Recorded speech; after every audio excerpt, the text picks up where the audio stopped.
Assalamualaikum warahmatullahi wabarakatuh. Nama Aldi Febriansah, Prodi Akuntansi.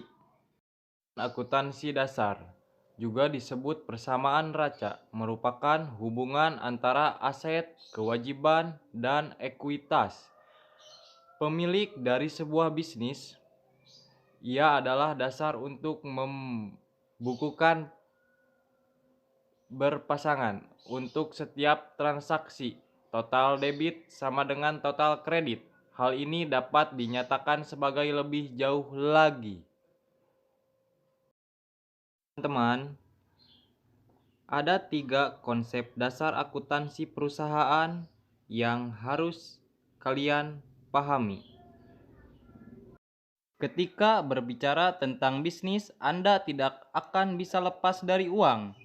Ketika berbicara tentang uang dalam sebuah bisnis, Anda juga tidak akan bisa lepas dari apa yang disebut dengan akuntansi perusahaan. Maka dari itu, Anda perlu memahami konsep dasar akuntansi.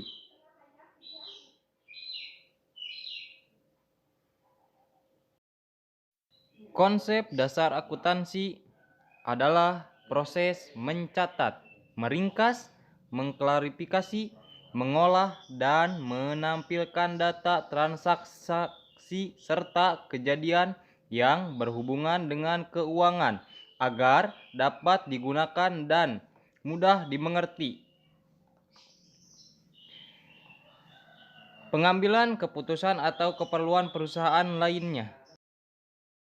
Teman-teman, hasil akhir dari siklus akuntansi adalah laporan keuangan yang dapat digunakan sebagai dasar dalam mengambil kebijakan-kebijakan selanjutnya dan mengetahui perkembangan perusahaan Anda.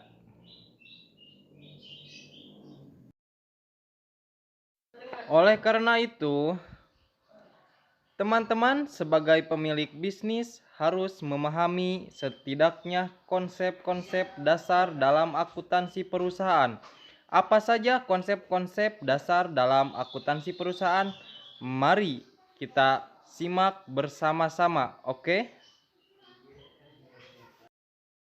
Yang pertama, rumus persamaan dasar akuntansi.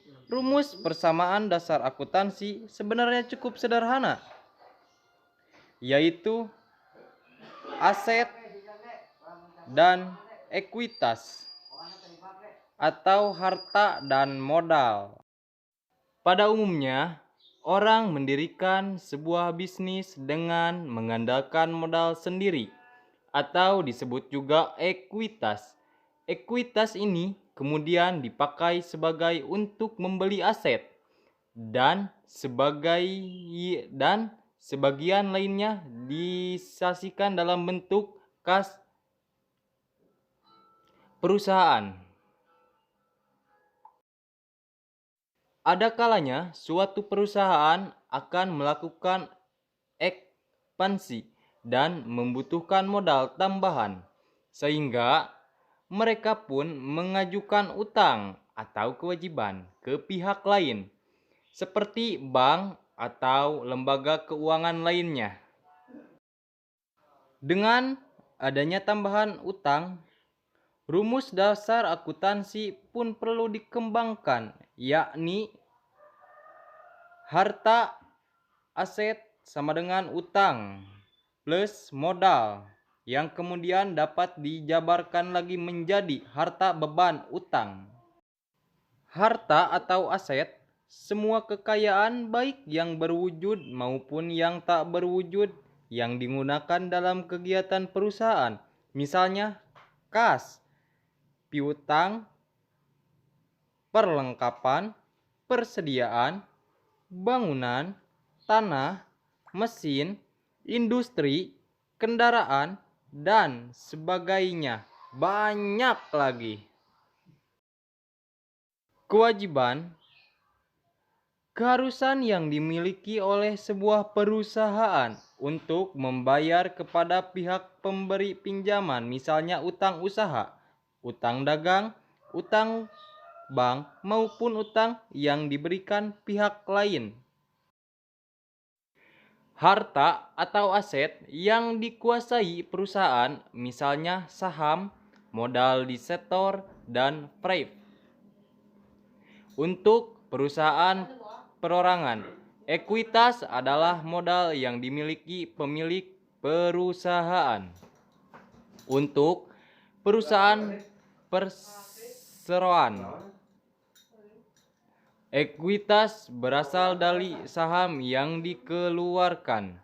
Sedangkan untuk perusahaan persekutuan, ekuitas berasal dari modal yang diberikan. Beban arus kas keluar yang muncul karena terjadinya penyerahan, produksi barang atau jasa, kredit, hingga aktivitas lain dalam upaya perusahaan untuk memperoleh laba. Beban dapat berupa beban sewa, beban bunga, beban gaji, dan sebagainya. Masih banyak lagi.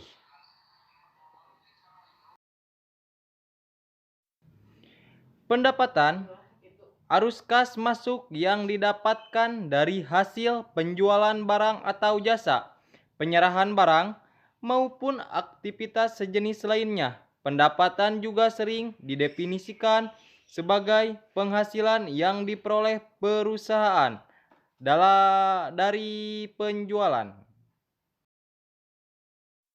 Sekarang yang kedua, jurnal umum. Jurnal adalah wadah yang digunakan untuk mencatat setiap transaksi yang dilakukan oleh perusahaan. Kemudian, jurnal terdiri atas dua jenis, yakni jurnal umum dan jurnal khusus. Harus diingat ya teman-teman, bahwa jurnal itu ada dua jenis, jurnal umum dan jurnal khusus. Yang pertama, kita bahas jurnal khusus. Jurnal khusus digunakan untuk mencatat transaksi seperti pengeluaran kas, pembelian, penerimaan kas, dan penjualan. Sementara transaksi lain yang tidak masuk ke dalam jurnal khusus akan dicatat di dalam jurnal umum.